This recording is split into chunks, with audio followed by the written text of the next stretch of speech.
Hey, this is Mark Goldberg from Mark Vlogs Watches, and well, this is going to be kind of an emotional video because I have some painful personal information to reveal, and basically in this video I'm going to be coming out of the closet. So please stay tuned for this very deep, dark, and personal look at the personal life of Mark Vlogs Watches. But first, quick wristwatch check!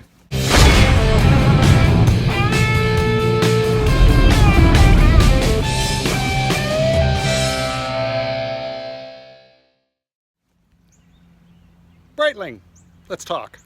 Well, this is me in a slightly different location. It's me in my closet. That's right. I'm just sick and tired of being in the closet, so I am coming out with you. I'm taking you and me. We are both coming out of the closet. Why? Because I want to tell you about Breitling. I want to tell you about my real feelings about Breitling. For those of you who think I don't like pussy, you're wrong. I do like pussy. There, I'm out of the closet with that too. And Breitling. We're going to get someplace where the light doesn't suck and we're going to talk. Okay, well, I'm going to roll some footage here while I talk to you. Listen, guys, I have a bunch of Rolex watches. I like them. But Rolex people are such incredible snobs.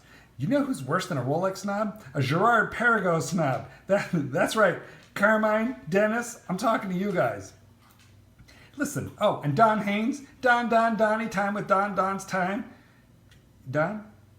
This right here, that's a hell of a watch. That has more of a movement in it than your Rolex GMT does. But I digress and I move along too far. So it's time for the Rolex hate to stop. I only have like one Rolex butt buddy, and that's Bruce Williams, who probably will really resent my description of him. But nonetheless, Bruce made a whole sort of half-hearted, slightly guilty defense of Breitling. Bruce, I want you to come out of the closet with me. We don't just tolerate these things. We don't just like them. We love our Breitlings. Okay, now look. This here, I'm going to actually show you a little bit of that movement. This is the GMT Avenger 2, a Breitling. Obviously, it's got a watch, but it also has the GMT function, so you can see the little GMT hand there.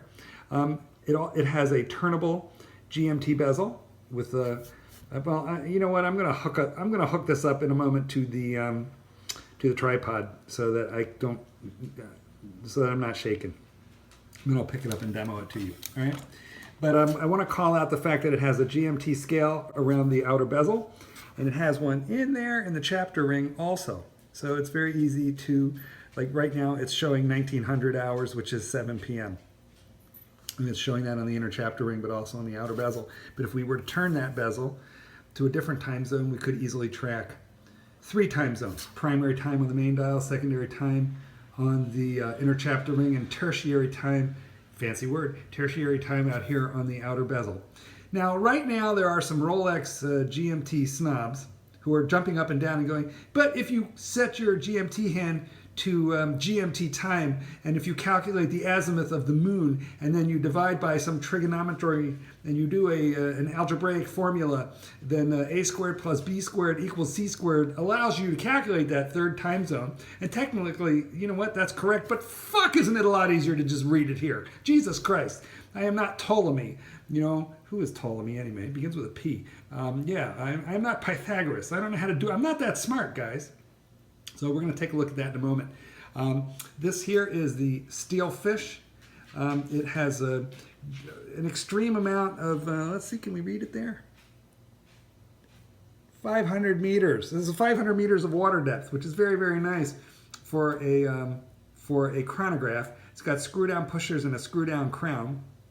It's big, it's chunky, it's beefy, but it's not shiny. Dennis. My friend Dennis, who is not a lover of Breitling, when I showed him this watch, he got a very sad face, and he said, well, at least it's not shiny. That was the nicest thing he could say about it. This is a shiny watch. And Michael, my friend Michael, the whole reason he doesn't like, he's got one criticism of this watch, which is it's shiny. Well, Michael, the top of your head is shiny. Okay, so this is just this guy here. This is a gorgeous watch. It features the Valjoux 7750 movement. It has the famous rotor wobble, so like when you shake that watch around, you can kind of hear and feel the rotor zipping around in there, sort of. But listen, it's festive, okay? That is like having a New Year's Eve you know, one of those little New Year's Eve spinners in your hands at all times. It's an interactive watch and it's fun. So these two guys on the left use well, the one on the far left uses a heavily modified ETA movement. And I want to show you its functions, that GMT on the Avenger 2. And then the chronograph, the steel fish in the middle, it's not a modified value, but it's heavily regulated. So it is it's a chronometer and it's meeting COSC specifications. And then we have this gorgeous, incredible watch on the far right-hand side, which uses a Breitling in-house movement to calculate 24 different time zones all at once. It's an in-house movement. Look at the gorgeous onion dome crown on that puppy. It is a beautiful watch. Now, that white and black inner ring tells you what time zones are in day and night. The tiny little red asterisks indicate summer daylight savings time. So this watch is incredibly easy to set, and a whole bunch of world timers, including the Patek, all have a second crown on them for dealing with various aspects of the world time setting function, but this is all done through that crown. So it's a very, very easy watch to set, to calculate daylight savings time, and when you want to hack the seconds and change time zones, when you change time zones, you don't want to hack the seconds. You want it to keep going. But, well, look, that sucker isn't running right now. You have to wind her up. But the long and the short of it is, this is a very easy watch to travel with, and it tells you all those different time zones at once. So it's a beautiful thing. These are some gorgeous watches, and I'm not going to make any apologies. I like these suckers. Now, I'm going to pause the video for a moment and come right back so that I can take this guy and show you all its functions. Cut! Okay, so this is the Breitling Avenger 2 GMT. A little hard to tell in this light, but it has a really beautiful dark blue dial. The first thing I want you to note is that, like the Rolex GMT, when you turn this bezel, it turns in 1 hour increments. Okay. Now there are a lot of watches. Omega made the 50th anniversary. Omega, for example, has a 120 click GMT bezel, which is kind of a pain in the ass because if you want to change it by 1 hour, you got to count 5 clicks. But this is just as nice an action as the Rolex GMT. So what we've done right here now, by changing this over, is we're showing 7 o'clock in the primary time zone. We are showing 1904 in the secondary time zone, and we're showing 22. I'm getting a low power. Let me close that so I can see you. Okay, and we're getting 2200 hours in the third time zone. So I'm just going to set this back here. Now, a couple things to know. When we unscrew, it's a screw down crown. It's got really good water resistance. It is good down to 300 meters.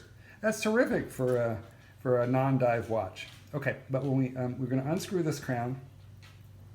In the first position, now we can wind the watch. Okay, in the second position, we are going to, by turning clockwise this way, we are going to actually change that GMT hand. Now, if you're familiar with the way the GMT Rolex works, in order to change that hand, the only way you can do it is by changing the actual time. So if you want to change that hand, you've got to goof around by changing the entire actual time. But in this case, we can do it by turning the crown clockwise. That's super handy and quick for changing times. And that's in the second position, turning clockwise. Now, if we turn counterclockwise, we get the ability to do quick set date change. Now, if you've ever put a GMT watch down and had it goof up the date, meaning you put it down and it ran out and now you got to set it forward or backward like 8 days. Well, you're screwing around with the thing, constantly with a jumping hour hand. You're having to turn it 24 hours in order to make one date change. So boy, I can't tell you how important it is to have a quick set date change on a GMT watch. That's extremely nice. And then if we pull it out to the third version, the third position, we've hacked the seconds, and now we can set the time. Okay, so I'm going to screw this back in.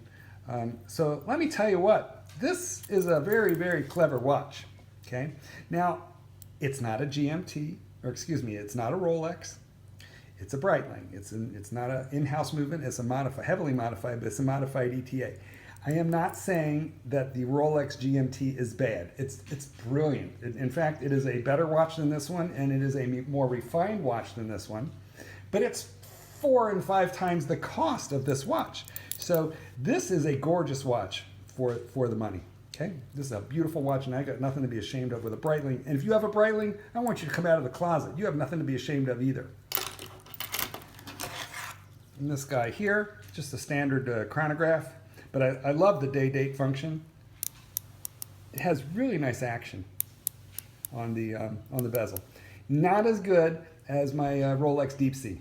Okay, it's not, but it's pretty damn good. And oh my God, you could buy. Let me think. You could buy probably five or six of these guys before you have a James Cameron edition. So for what this is, it's a beautiful thing.